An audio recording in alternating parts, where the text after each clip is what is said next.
The women in black कहानी की शुरुआत में हमें 3 छोटी लड़कियों को दिखाया जाता है जो एक नर्सरी रूम में खेल रही होती हैं। तभी उन्हें अचानक से किसी की झलक दिखाई देती है और वो तीनों खिड़की से कूदकर अपनी जान दे देती हैं। इसके बाद हमें आर्थर को दिखाया जाता है जिसे उसका बेटा जोसेफ अपनी बनाई हुई एक पिक्चर दिखाता है, जिससे हमें पता चलता है कि आर्थर की वाइफ मर चुकी है और यही वजह थी कि वो काफी उदास रहता है। इस दौरान जोसेफ नहीं चाहता था कि आर्थर उसे छोड़कर जाए, लेकिन आर्थर उसे समझाता कि मेरा जाना जरूरी है। इसके बाद हम पूरा हफ्ता साथ बिताएंगे। फिर आर्थर अपने ऑफिस पहुंचता है जहां पर हमें पता चलता है कि वो एक लॉयर है और उसे मिसेस एलिस नाम की एक लेडी के एल मार्स नाम के घर को बेचने के लिए एक दूसरे टाउन में भेजा जाता है। यहाँ पर हमें पता चलता है कि एलिस 1 महीने पहले ही मर चुकी है। फिर जब आर्थर अपने बॉस से एलिस के बच्चों के बारे में पूछता है तो वो बताता है कि एलिस का एक लड़का था, लेकिन वो बहुत पहले ही मारा जा चुका है। इसके बाद आर्थर उस टाउन के लिए निकल जाता है। फिर जब वो ट्रेन में होता है तो हमें पता चलता है कि उसकी वाइफ जोसेफ के पैदा होते ही मर गई थी। इस बात से आर्थर काफी दुखी था। फिर ट्रेन में उसे सैमुअल नाम का एक आदमी मिलता है जो उसे लिफ्ट देता है और उसके होटल तक पहुंचा देता है। इस दौरान वो उसे अगले दिन अपने घर में डिनर के लिए भी इनवाइट करता है। इसके बाद आर्थर होटल में पहुंचता है। वहाँ पर उसे कोई भी रूम नहीं दिया जाता।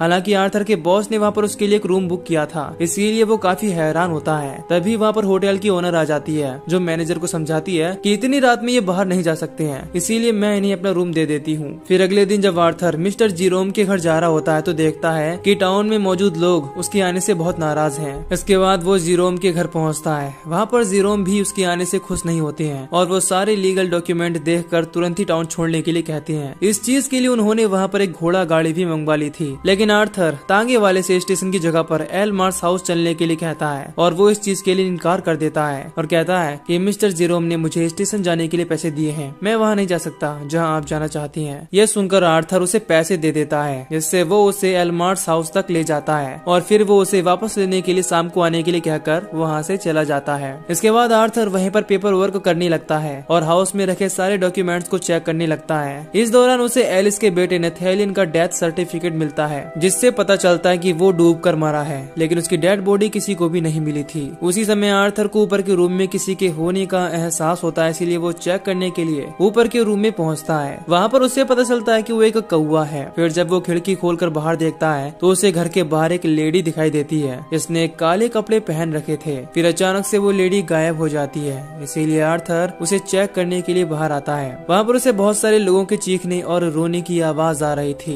इसके बाद आर्थर को वहाँ पर एक लड़के की आवाज सुनाई देती है जो पानी में डूब रहा था और अपनी जान बचाने के लिए मदद मांग रहा था। तभी अचानक से वहाँ पर घोड़ा गाड़ी वाला आ जाता है जो आर्थर को वापस टाउन में ले जाता है। वहाँ पर आर्थर कांस्टेबल के पास पहुँचता है और इस बारे में बताता है। वो आर्थर को समझाता है कि जब से वहाँ की ओनर का बच्चा दलदल में डूब गया है उस घर में कोई भी नहीं गया है, लेकिन आर्थर उसे बताता है कि मैंने वहाँ पर एक लेडी को देखा जिसने ब्लैक कलर के कपड़े पहन रखे थे। इससे कांस्टेबल काफी घबरा जाता है और वहाँ से चला जाता है। तभी 2 बच्चे अपनी सिस्टर को लेकर वहाँ पर आते हैं जिसका नाम विक्टोरिया होता है और वो बीमार थी क्योंकि उसने पॉइजन पी लिया था। हालांकि आर्थर उसे संभालने की कोशिश करता है, लेकिन जैसे ही वो उसे पकड़ता है विक्टोरिया मारी जाती है। इससे उसके पेरेंट्स बहुत ही ज्यादा दुखी होते हैं। फिर जब आर्थर होटल पहुँचता है तो होटल की ओनर उसे वापस से एल मार्स जाने के लिए मना करती है, जिससे वो काफी हैरान होता है और अजीब लगता है। फिर अगले दिन आर्थर सैमुअल के घर डिनर के लिए जाता है। वहाँ पर सैमुअल उसे बताता है कि हमारा बेटा भी बचपन में मर चुका है और अगर वो अभी जिंदा होता तो तुम्हारी एज का होता।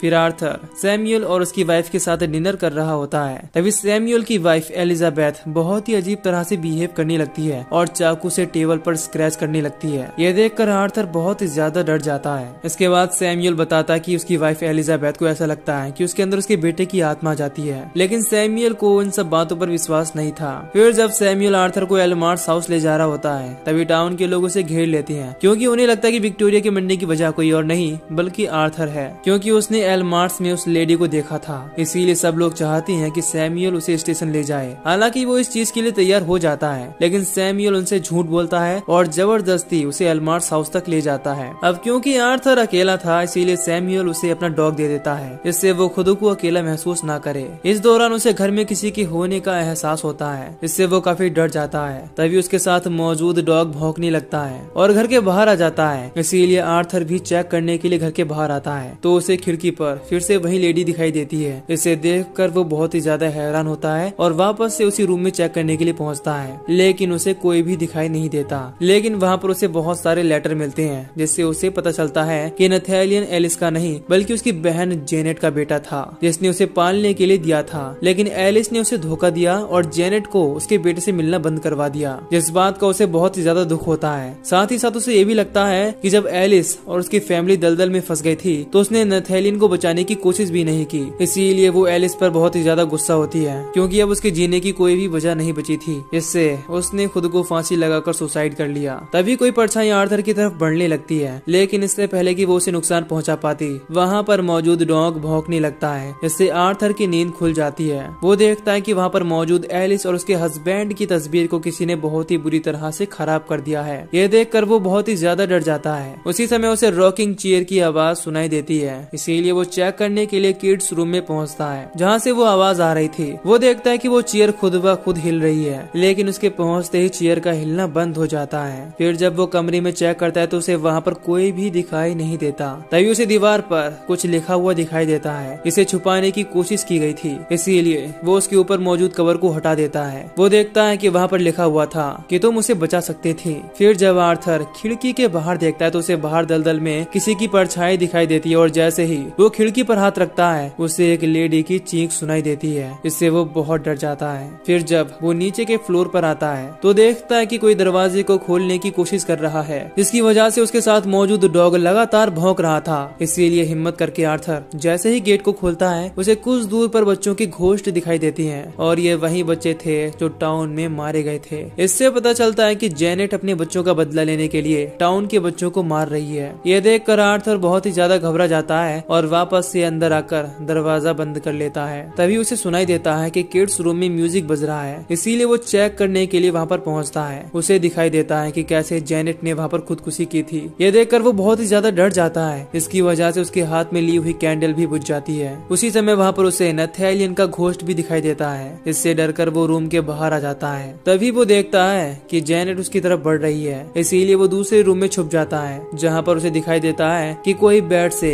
इस तरह से निकल रहा है जैसे कि वो दलदल में फंसा हुआ हो। अब आर्थर घबराकर घर से बाहर जाने की कोशिश करता है और वहाँ पर उसे सैमुअल मिल जाता है, जो उसे वापस टाउन में लाते हैं। हालांकि इस दौरान आर्थर सैमुअल को सारी बातें बताने की कोशिश करता है, लेकिन उसे आर्थर की बातों पर विश्वास नहीं होता। फिर जब वो दोनों टाउन पहुँचते हैं तो देखते हैं कि जेरोम के घर में आग लग गई है और उसकी बेटी लूसी घर के अंदर ही फंस गई है। ये जानकर आर्थर बिना सोचे समझे घर के अंदर पहुंच जाता है, इससे वो उस लड़की को बचा सके। लेकिन जैसे ही वो उसके पास पहुंचता है वहाँ पर उसे जेनेट का घोस्ट दिखाई देता है। इसे देखते ही लूसी खुद को आग लगा लेती है और जलकर वहीं पर मारी जाती है। ये देखकर आर्थर को बहुत ही ज्यादा दुख होता है और वो खाली हाथ बाहर आ जाता है। अगले सीन में हम आर्थर को देखते हैं जो सैमुअल की वाइफ एलिजाबेथ के पास पहुंचता है, जो उसे बताती है कि जब भी एल्मार्स हाउस में कोई भी उस लेडी को देखता है तो टाउन में बच्चे मरते हैं। यही वजह है कि तुम्हारी उस लेडी को देखने के बाद टाउन में बच्चे मर रहे हैं, लेकिन इस चीज में तुम्हारी कोई भी गलती नहीं है। तभी फिर से एलिजाबेथ पूरी तरह से कंट्रोल से बाहर हो जाती है और बड़बड़ाने लगती है कि वो हमारी दिमाग को कंट्रोल कर लेती है। यही वजह है कि सारे बच्चे खुद ब खुद सुसाइड कर लेते हैं। इस दौरान वो आर्थर को आगाह भी करती है कि उसने तुम्हें भी देख लिया है, इसीलिए वो तुम्हारे लिए भी आ रही है। फिर एलिजाबेथ वहाँ पर पत्थर की हेल्प से एक पिक्चर बनाती है जिसमें आर्थर के साथ उसका बेटा भी होता है। उसे देखकर आर्थर काफी ज्यादा घबरा जाता है और अपने बेटे को उस टाउन में आने से रोकने के लिए सैमुअल के साथ दूसरे टाउन में पहुंचता है। लेकिन वो टाउन पूरी तरह से खाली था, जिससे आर्थर समझ जाता है कि वो अपने बेटे को नहीं रोक पाएगा। इसीलिए वो दलदल में डूबे जेनेट के बेटे नथेलियन की डेड बॉडी को निकालने का फैसला करता है, ताकि वो उसे उसकी माँ से मिला सके, क्योंकि उसे लगता है कि अपने बेटे से मिलने के बाद जेनेट शांत हो जाएगी। इसीलिए वो सैमुअल के साथ वहाँ पर पहुँचता है और खुद को एक रस्सी से बांधकर दलदल में उतर जाता है। वहाँ पर चेक करने के बाद उसे वो घोड़ा गाड़ी मिल जाती है जिसमें नथेलियन डूबा था। फिर बड़ी मुश्किल से सैमुअल उस घोड़ा गाड़ी को अपनी गाड़ी की हेल्प से खींचता है, जिससे आर्थर को नथेलियन की डेड बॉडी मिल जाती है। फिर वो किसी तरह से उसे बाहर निकाल लेता है। इसके बाद वो उस डेड बॉडी को एल्मार्स हाउस के किड्स रूम में रख देता है। लेकिन जब सैमुअल उस डेड बॉडी को ठिकाने लगाने के लिए कहता है तो आर्थर बाकी बच्चों की डेड बॉडीज को भी ठिकाने लगाने के लिए कहता है। इसके बाद आर्थर किड्स रूम में पहुंचकर सभी खिलौनों में चाबी भरकर चला देता है और जेनेट के आने का इंतजार करने लगता है। इधर सैमुअल को वहाँ पर अपना बेटा दिखाई देता है। वो उसका पीछा करते हुए एक रूम तक पहुँचता है, लेकिन उसका दरवाजा बंद हो गया था।